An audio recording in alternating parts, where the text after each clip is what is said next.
السلام علیکم ورحمۃ اللہ وبرکاتہ۔ امید کرتا ہوں کہ آپ تمام حضرات خیر و عافیت سے ہوں گے۔ ناظرین، عربک سپیکنگ کورس کا آج یہ دوسرا سبق آپ کے سامنے ہے۔ پہلے سبق میں آپ نے مبتدا خبر کے کچھ چھوٹے چھوٹے جملے بنانے سیکھے تھے۔ 2 لفظ کا ایک جملہ آپ کے سامنے میں نے رکھا تھا آسانی کے ساتھ، تاکہ آپ کو مشکل نہ ہو۔ تو چلیں، زیادہ وقت میں آپ کا نہیں لوں گا اور ہم آج کا جو دوسرا سبق ہے وہ شروع کرتے ہیں۔ تو آپ کے سامنے ہے ذالک لفظ۔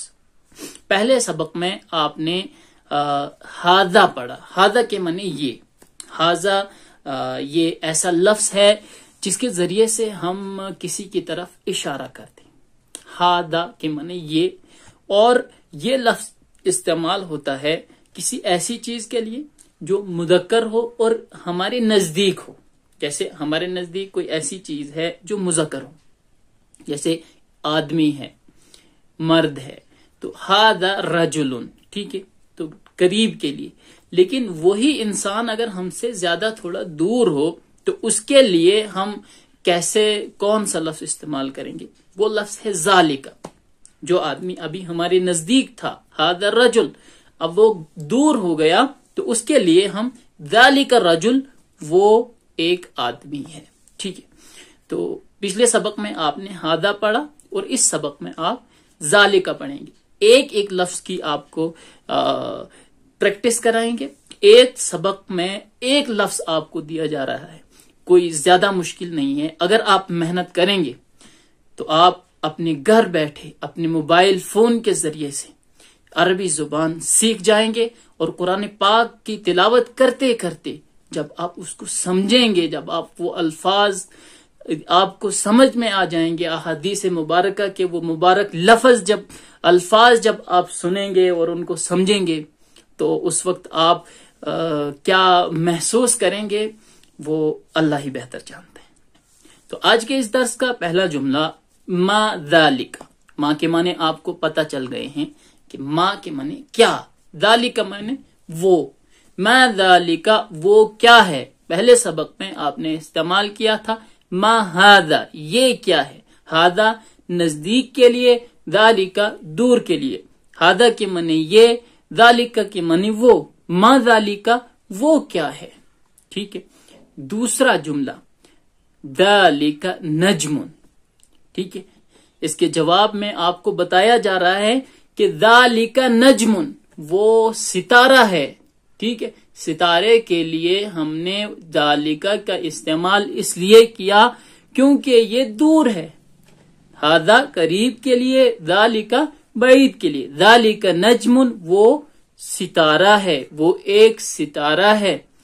ھذا مسجد، ھذا مسجد، ہمارے سامنے نزدیک ایک مسجد ہے، اس کے لیے ہم بولیں گے ھذا یہ مسجد، ایک مسجد ہے۔ ھذا مسجد، یہ ایک مسجد ہے۔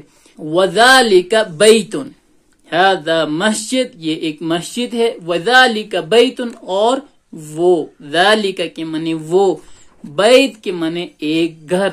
وذالک بیت، اور وہ ایک گھر ہے۔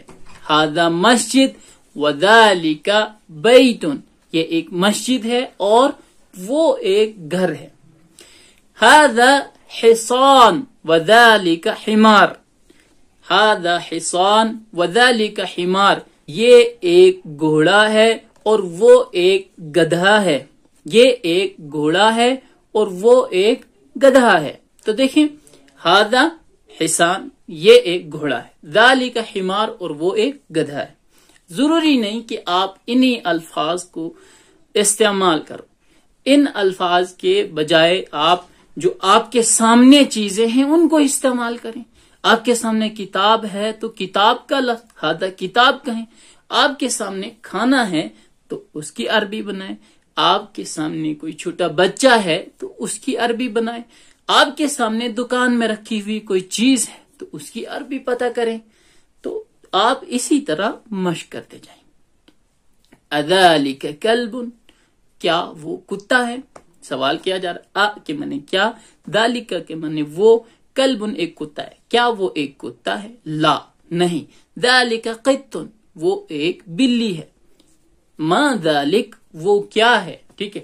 اب ایک اور آپ کو سوال کرنے کا انداز یہاں بتایا، جیسے کہ پہلے سبق میں آپ نے ما ھذا پڑھا، یہ کیا ہے، تو ھذا کی جگہ ذالک کا استعمال کیا، تو ما ذالک وہ کیا ہے. ذالک سریر وہ ایک بیڈ ہے. من ھذا ومن ذالک، من ھذا نزدیک کے لیے یہ کون ہے اور وہ کون ہے. ٹھیک ہے.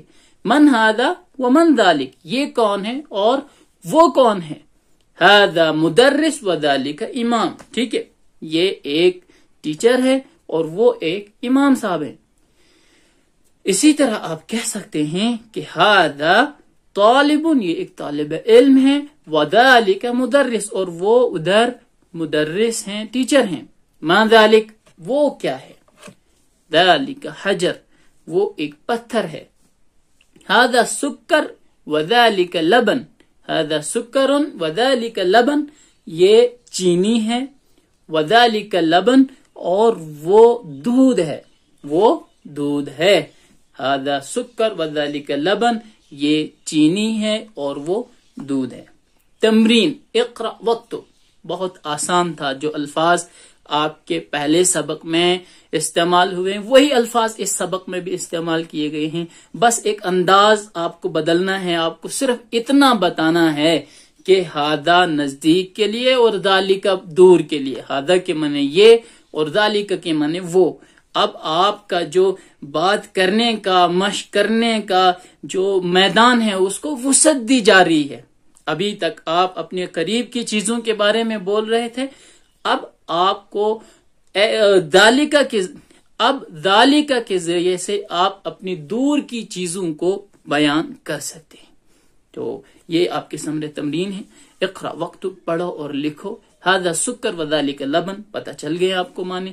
من ذالک وہ کون ہے. ذالک امام وہ ایک امام ہے. اذالک قط ٹھیک ہے آپ کو پتہ چل گیا. سوال کیا جا رہا ہے کیا وہ ایک بلی ہے. لا ذالک کلب وہ ایک کتا ہے. آپ دوسرے الفاظ استعمال کیجئے گا اور پریکٹس کیجئے گا. ایک ایک جملے کے آپ 10 جملے 10 سینٹنسز بنائیں تاکہ آپ اس میں زیادہ سے زیادہ مطلب آپ کی گرپ مضبوط ہو. ما ھذا ھذا حجر یہ کیا ہے، یہ ایک پتھر ہے. الکلمات الجدیدہ صاحب کتاب کہہ رہے ہیں کہ اس سبق میں آپ کو جو نئے الفاظ ملے ہیں وہ کون سے. پہلا لفظ امام، دوسرا لفظ حجر جس کے معنی پتھر، سکر جس کے معنی چینی اور لبن جس کے معنی دودھ. تو یہ 4 الفاظ آپ کو ملے ہیں نئے لفظ اس سبق میں. تو آخر میں آپ کو میں عرض کرتا ہوں کہ دیکھیں آپ نے 2 سبق میں 4 چیزیں پڑھی ہیں. ان 2 سبق میں آپ نے جو پڑھا ہے 4 چیزیں ہیں. دیکھیں من اور ما، ھذا اور ذالک. ٹھیک ہے. من کے معنی کون، ما کے معنی کیا. تو جب ہم سوال کرتے ہیں کسی ایسی چیز کے بارے میں جس کے اندر عقل ہو اور پوچھنا چاہیں کہ یہ کون ہے تو اس کے لیے من کا استعمال ہوتا ہے. اور اسی طرح جب آپ سوال کرنا چاہیں کسی ایسی چیز کے بارے میں جس کے اندر عقل نہیں ہو تو لفظ ما کے ذریعے سے ایسی چیزوں کے بارے میں سوال کیا جاتا ہے جن کے اندر عقل نہیں ہو، اور لفظ من کے ذریعے سے ایسی چیزوں کے بارے میں سوال کیا جاتا ہے جن کے اندر عقل ہو. اب 2 چیزیں ھذا ذالک، ھذا کے معنی یہ، ذالک کے معنی وہ. ٹھیک ہے. امید کرتا ہوں کہ آپ کو یہ تمام چیزیں سمجھ میں آ گئی ہوں گی. خود بھی سیکھیں اور دوسروں تک ضرور اس ویڈیو کو شیئر کریں. انشاءاللہ ملتے ہیں آئندہ لیسن میں. تب تک کے لیے اپنی دعاؤں میں یاد رکھیے گا. اللہ حافظ.